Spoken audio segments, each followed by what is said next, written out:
السلام علیکم دوستو.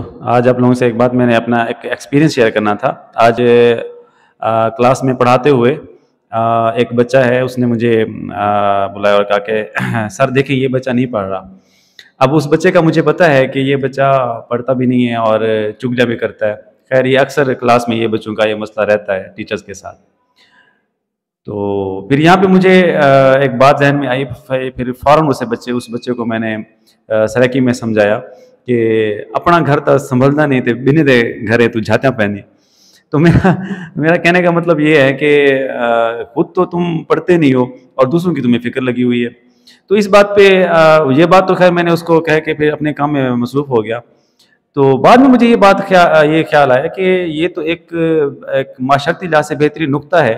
اگر تمام لوگ اگر اس فارمولے پہ عمل کریں تو ان کے اپنے گھر سنور سکتے ہیں. ہمارا یہ معاشرہ, ہماری یہ سوسائٹی تک جو ہے وہ سنور سکتی ہے.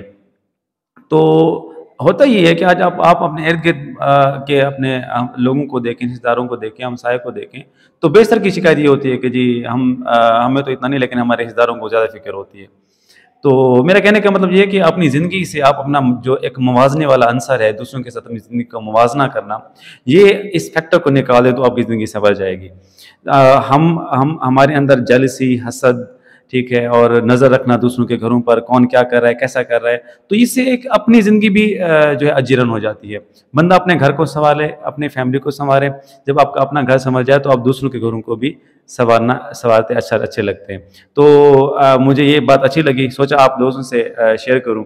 اپنی دعاؤں میں یاد رکھیے گا. شکریہ. اللہ حافظ.